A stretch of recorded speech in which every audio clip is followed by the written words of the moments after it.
Welcome. Today we're looking at material covering the Heritage Foundation's response to the Tucker Carlson issues, specifically the leaked town hall and that big advertising contract. And we're jumping straight into feedback on how to really sharpen the analysis here. Okay, yeah, let's do it. The analysis is solid overall, but our first point is about something foundational that got missed. It kind of removes the benchmark. The choice to omit the detailed discussion of conservative values, while understandable for brevity, weakens the analytical foundation for evaluating the Heritage Foundation's institutional shift. Right. So we saw the material mentions Kevin Roberts spending a lot of time, reminding us what conservative values actually are. It even says he captured those well. Okay. But then it explicitly skips summarizing that, Bick, assuming the audience already knows what conservative values are. And, well, that assumption might be fair for the audience, but it actually punches a hole in the analysis itself. Exact. By skipping it, you lose the metric, the institutional standard needed to really evaluate this whole conflict. Yeah, because this entire thing boils down to a values conflict, doesn't it? Defining that limiting principle for who gets platformed and who doesn't. If Roberts is trying to set like a moral and institutional line in the sand for heritage, we absolutely need to know where he drew it in that meeting. So what's the fix? Well, since the point is to analyze the organization's response, I think the suggestion is pretty clear. Use the specific values Roberts talked about. Even just summarized? Yeah, even summarized is fine. But use them to create a clear, measurable standard. Something you can hold up against all the decisions, the apologies, and crucially, the financial stuff later on. Okay, so we need the actual substance of his values reset. Like a concrete example would be, instead of just skipping it, briefly state how Roberts actually connected those core values to this idea of a limiting principle. Precisely. Mentioning that specific line about not platforming freaks and Nazis and skinheads. Ah, right. That specific negative example. Yeah, that gives the analysis a concrete reference point. It lets you move past just the personal friendship angle between Roberts and Carlson. And anchors it back to the institutional values Roberts himself laid out internally. Exactly. You show the audience the line Heritage said it wouldn't cross. Then we can judge if what they did next actually lines up. It adds that necessary rigor. Okay, that makes sense. Now, before we hit the big financial piece, there's something about the tone and structure we need to address, how the argument is framed.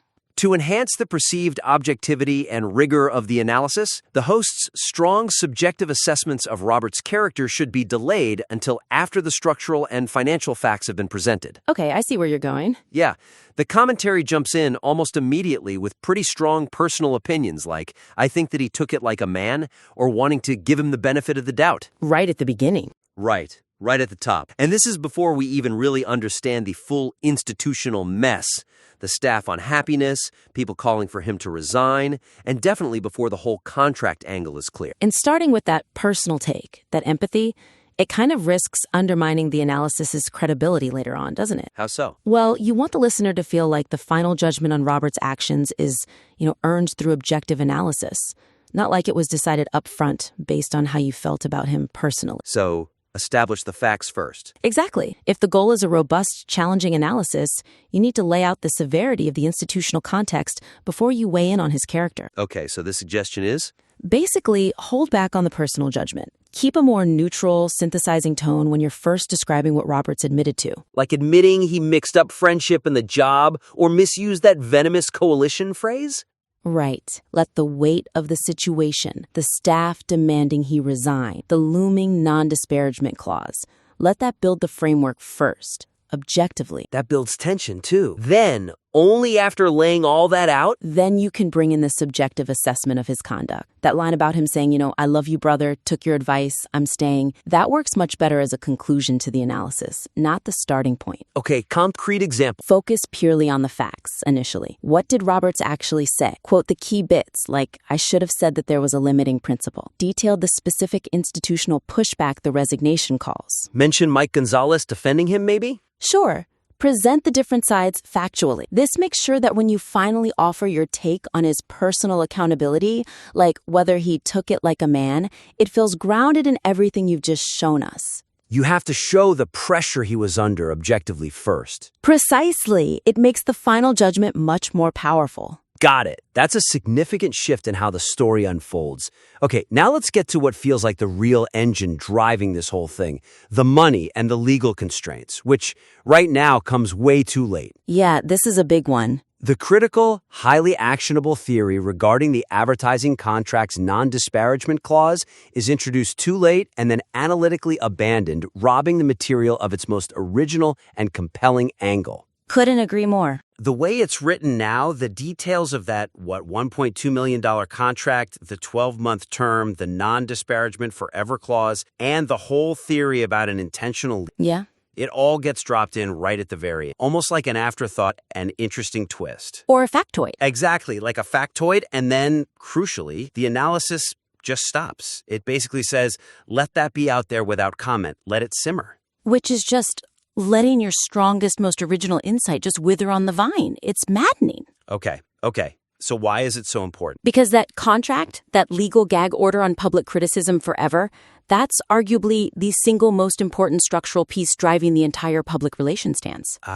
If the analysis wants to be truly sharp and challenging, this theory that the town hall leak was a deliberate move to show Roberts was critical without technically breaking the non-disparagement clause, that needs to be the main lens. The central framework for viewing the apology and everything else. Absolutely. So the fix, you have to pull this whole financial and legal angle right to the front and center. Use it as the main explanation for why things unfolded the way they did. Because the business reality basically forced their hand. Pretty much. It dictates the terms of the apology, the town hall, everything. Okay, give me an example. How would we reorder it to really make it pop? You need a total restructure here. Lay out the contract terms, the money, like $75K per episode for 17 episodes, the perpetuity of the non-disparagement.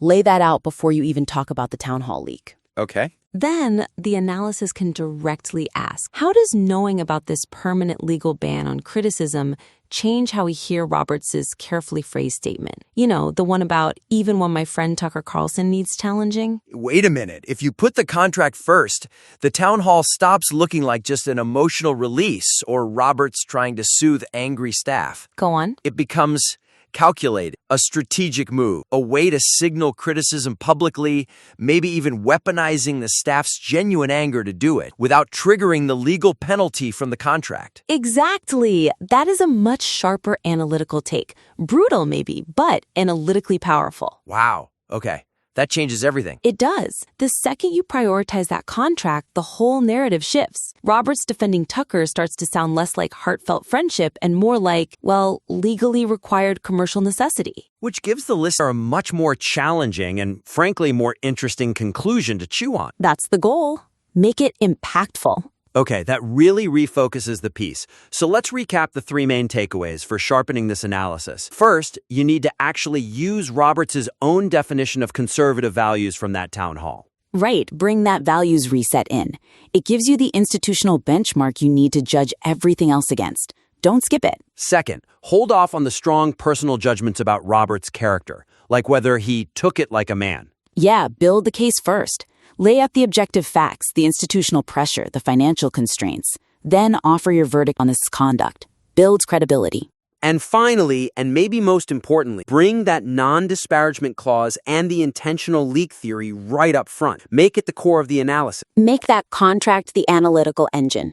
It explains so much and gives the whole piece its most original and powerful punch. Absolutely. These are definitely actionable steps. And acting on them, especially really centering that financial constraint, will elevate this from a good analysis to a really compelling and challenging critique of how Heritage handled this whole situation. We genuinely hope you take these suggestions on board. Please feel free to rework it and send it back our way for another look. We'd be happy. Yeah, definitely. Looking forward to seeing it. Until next time.